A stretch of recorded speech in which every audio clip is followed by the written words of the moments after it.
ఆషాఢ మాసంలో వచ్చే వారాహి నవరాత్రులలో గుప్త నవరాత్రులు 9 రోజుల పాటు వారాహి దేవిని ఒక్కో రోజు ఒక్కో విశిష్ట రూపంలో అలంకారంలో పూజిస్తారు.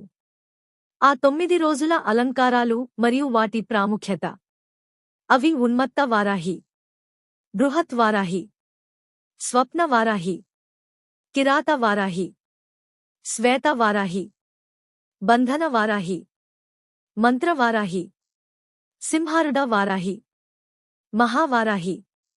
వివరాలు ఈ విధంగా ఇవ్వబడ్డాయి. 1వ రోజు పాడ్యమి, ఉన్మత్త వారాహి దేవి. ఈ రోజు అమ్మవారిని ఇంద్రాణీ దేవి స్వరూపంగా అలంకరిస్తారు. ఈమెను పూజించడం వల్ల మానసిక ప్రశాంతత లభిస్తుంది. 2వ రోజు విద్య, బృహత్ వారాహి దేవి.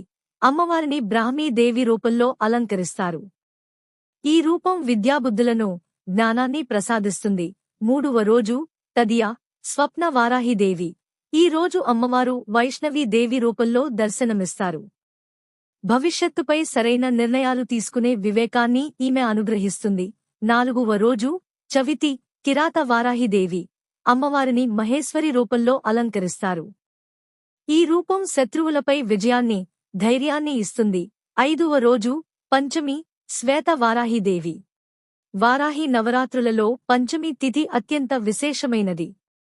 ఈ రోజు శ్వేత, తెలుపు వారాహిగా అలంకరించి పూజిస్తే సకల సంపదలు, ఐశ్వర్యం సిద్ధిస్తాయి. 6వ రోజు షష్ఠి, బంధన వారాహిదేవి. ఈ రోజు అమ్మవారిని కౌమారి దేవిగా అలంకరిస్తారు. జీవితంలో ఎదురయ్యే ఎలాంటి బంధనాలు, కోర్టు సమస్యలు లేదా అడ్డంకులైనా ఈమె పూజతో తొలగిపోతాయి. 7వ రోజు సప్తమి, మంత్ర వారాహిదేవి. అమ్మవారిని వరాహముఖి స్వరూపంలో మంత్రరూపిణిగా పూజిస్తారు. వాక్ సిద్ధి, సమాజంలో కీర్తి ప్రతిష్టలు లభిస్తాయి. 8వ రోజు అష్టమి, సింహారుడ వారాహిదేవి. అమ్మవారిని సింహవాహనాన్ని అధిరోహించిన చాముండి దేవి రూపంలో అలంకరిస్తారు.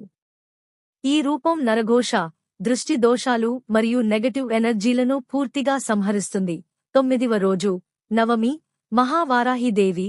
దండనాథ వారాహి నవరాత్రుల చివరి రోజున అమ్మవారు లలితా దేవి సైన్యాధ్యక్షురాలైన సర్వశక్తిమంతమైన దండనాయిక రూపంలో పూర్ణ అలంకారంతో దర్శనమిస్తారు.